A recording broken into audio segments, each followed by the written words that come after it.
Vamos a seguir hablando sobre este tema. Ya estamos en contacto con el doctor Carlos Pérez. Él es infectólogo de la clínica de la Universidad de los Andes y decano de la Facultad de Medicina de la Universidad de San Sebastián. ¿Cómo ha estado, doctor? Muchas gracias por su tiempo. ¿Qué tal? Buenos días, José Miguel. Doctor, primera pregunta. ¿Cómo calificaría el escenario actual? ¿Cómo lo define? Bueno, un escenario preocupante porque hemos tenido un incremento sostenido en el número de casos de infecciones virales respiratorias. En las últimas semanas, particularmente por virus respiratorio sincicial, seguido por influenza, SARS-CoV-2, COVID-19 ya quedó bastante más abajo. Y esto se está pareciendo bastante más a un año normal. Recordemos que en el pasado, antes de la pandemia de COVID, teníamos años con mayor intensidad o menor intensidad, y este se está pareciendo a alguno de ellos de los más intensos. Y tal como se señalaba en la nota anterior, esto tiene que ver en buena parte con que muchos de las personas, especialmente los niños más pequeños, no habían estado expuestos a estos virus y por lo tanto se han producido muchos contagios. Estos son virus altamente transmisibles, niños que estaban prácticamente vírgenes a estos virus, y de ahí la marcada incidencia que estamos viendo y esto ha significado una sobrecarga importante en los servicios de atención primaria, servicios de urgencia y también a nivel hospitalario. Usted dice, doctor, o se refiere particularmente a niños y niñas que nacieron durante la pandemia y que a raíz de una no exposición tendrían un sistema inmune más debilitado.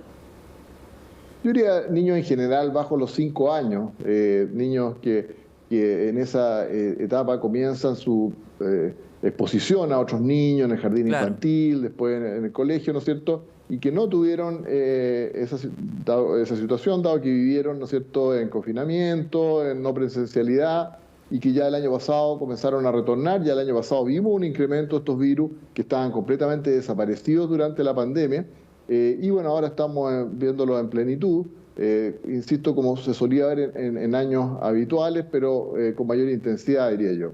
Claro, y lo escuchábamos a usted mismo en la nota de Miranda Aspé, que hacía la recomendación de, por ejemplo, usar la mascarilla. Y para profundizar en esa recomendación, como manera preventiva, por supuesto, ¿nos ponemos la mascarilla al primer síntoma? Al primer síntoma que tengamos ya es recomendable utilizar la mascarilla, por ejemplo, dentro de la casa, si es que vivo con más personas, o en espacios cerrados donde nos podemos eventualmente enfrentar a una aglomeración. Bueno, recordemos que las mascarillas, estamos hablando de mascarilla quirúrgica o de KN o N95, no necesariamente estas mascarillas de género u otro tipo de mascarillas que no pueden asegurar, ¿no es cierto?, que limiten el paso de microorganismos. Son elementos que hace mucho tiempo nosotros conocemos y sabemos que disminuyen la posibilidad de transmitir, mientras uno conversa, tose, estornuda, ¿no es cierto?, de eliminar virus, personas que están infectadas, pero también de adquirirlos si uno se expone a otras personas. Entonces, fueron una gran ayuda durante la pandemia de COVID, especialmente antes de que estuviéramos vacunados, demostraron su efectividad. También lo conocíamos de antes. Recordemos que tuvimos hace unos años atrás una pandemia de influenza y al menos los centros de atención de los pacientes se ha utilizado siempre. Entonces, yo diría que personas que comiencen con síntomas respiratorios, es prudente y es solidario también, ¿no es cierto?, colocarse su mascarilla, sobre todo si les toca ir a lugares de trabajo, transporte público, instituciones educacionales. Lo que pasa es que realmente en los niños más pequeños es más difícil asegurar que van a mantener su mascarilla, pero al menos niños más grandes o adultos, sí, yo la recomiendo apenas comiencen los síntomas, porque así estamos protegiendo a otras personas. Ahora también cualquier persona puede utilizar su mascarilla, especialmente personas más vulnerables, de alto riesgo, tienen enfermedades crónicas, que están siendo sometidas a tratamiento, por ejemplo, quimioterapia, corticoides, otras situaciones. También es conveniente que la utilicen, especialmente, por ejemplo, en el transporte público o cuando van a hacer un trámite donde hay muchas aglomeraciones. ¿Y usted cree, doctor, que puede llegar un punto en que desde la autoridad sanitaria impongan o conviertan en una obligación el uso de la mascarilla, por ejemplo, en espacios cerrados como el transporte público? ¿Estamos en una situación que permita hacer ese análisis al menos? Bueno, mire, el mundo cambió después de la pandemia de COVID-19. Aprendimos muchas cosas y aprendimos que esta es una medida que es fácil, que la gente la puede utilizar, que no significa un mayor problema. y que nos ayuda a protegernos. Así que algo que yo no descarto es algo que no se solía hacer, ¿no es cierto?, en el pasado. Insisto que estamos viviendo una situación que es similar a la que ocurría y que ha ocurrido siempre, pero es algo que yo creo que podemos considerar. Ya la misma autoridad sanitaria lo ha señalado, ¿no es cierto? Las personas pueden sentirse libres de utilizarla y especialmente si están con síntomas respiratorios. Ahora, declarar la obligatoriedad nuevamente se ve un poco más difícil, pero insisto, las personas son libres de hacerlo. Es una medida segura, que ya estamos acostumbrados y que puede ayudar a protegernos, especialmente a las personas más vulnerables. Sí, sobre todo pensando en la congestión que se ha generado en las urgencias. Sabemos que hay muchos hospitales en nuestro país que están copados precisamente por la alta presencia de virus respiratorios. Doctor, quisiera pedirle también recomendaciones para toda la audiencia que hasta ahora está en la pantalla de CNN Chile. ¿A qué señales debemos estar atentos? ¿Cómo detectar si me estoy agravando en medio de un contagio por virus respiratorios? ¿O cómo saber si mi hijo o mi hija se está agravando? ¿A qué señales tenemos que estar muy atentos, doctor? Bueno, yo le agradezco esa pregunta, es muy importante.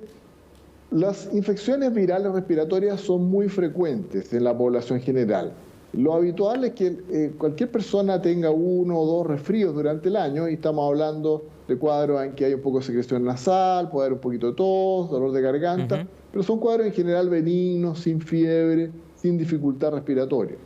Si a estos síntomas generales se agrega especialmente fiebre alta, decaimiento, en el caso de los niños, inapetencia, no quieren alimentarse, no quieren ingerir líquido, y aparece dificultad respiratoria, digamos cuando respiran, ¿no es cierto?, hay dificultad para ingresar el aire, o hay silbido en el pecho, ¿no es cierto?, que silba el pecho, o sea, hay obstrucción bronquial. Esos son síntomas y signos de alarma, especialmente en niños pequeños que no pueden comunicar sus síntomas, o también en adultos mayores, que a veces muchos de ellos están con enfermedades más serias, están postrados, qué sé yo. Entonces, todos esos son signos de alerta, y por supuesto cualquier persona, ¿no es cierto?, que le cueste respirar, que camina, sube una escalera y se empieza a ahogar, ¿no es cierto?, se siente muy decaído, es un motivo de consulta. Para síntomas más leves, la verdad es que bastan las medidas generales, ¿no es cierto?, un poco de paracetamol, buena hidratación, porque así también evitamos congestionar aún más los servicios de atención primaria y servicios de urgencia. Claro, y el informe de vigilancia de virus respiratorios confirmó, doctor, bueno, usted debe saber la cifra, 2.296 casos positivos de virus respiratorio para la semana 20 de este año. ¿Estos números deberían aumentar exponencialmente a medida que nos vamos acercando al invierno? Claro, es importante aclarar que esto es una vigilancia que se efectúa en ciertos centros centinela. Entonces, estos son muestras aleatorias que se toman, ¿no es cierto?, y ahí se evalúa cuáles resultan positivas y qué virus representa. No significa que han habido 2.000 casos, han habido muchos miles más, digamos, pero esto es una muestra representativa, entonces nos da una idea de las tendencias. Y en ese mismo reporte que usted señala, en primer lugar está el virus respiratorio sincicial, y después sigue influenza y otros virus, y bastante más abajo está el SARS-CoV-2. Así que lo más probable es que el porcentaje de positividad de exámenes tomados en estos centros centinela pueda incluso aumentar un poco más, ¿no es cierto? Así que tenemos que estar atentos. Se ha discutido esto de adelantar o no las vacaciones de invierno. ¿Usted es partidario?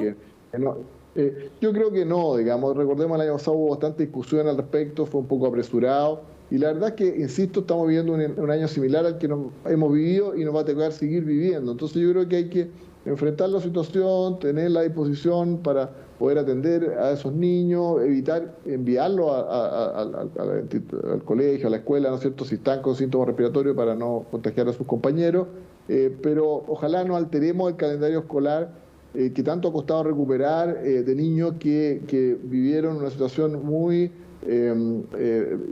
digamos, poco favorable para su desarrollo, para su educación durante estos años de pandemia y de confinamiento, y ahora que ya han retornado, han vuelto a socializar, ¿no es cierto?, a tener contacto directo con sus profesores, sus compañeros. Ojalá no alteremos esa situación. Claro que sí. Bueno, algo que nos enseñó la pandemia, doctor, todos los años que duró esta pandemia, fue precisamente los beneficios que tiene el uso de la mascarilla, por ejemplo, para evitar la propagación. Bueno, el tema de la vacunación también es sumamente importante, lo conversábamos en ediciones anteriores de CNN Chile, que no evita el contagio, pero sí, por ejemplo, enfermar grave. Está la vacuna del COVID, la vacuna contra la influenza, también a disposición de la población.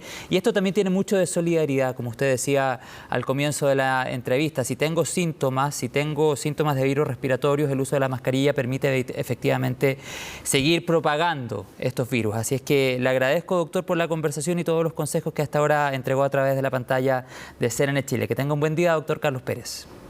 Buenos días, José Miguel. Chao, que esté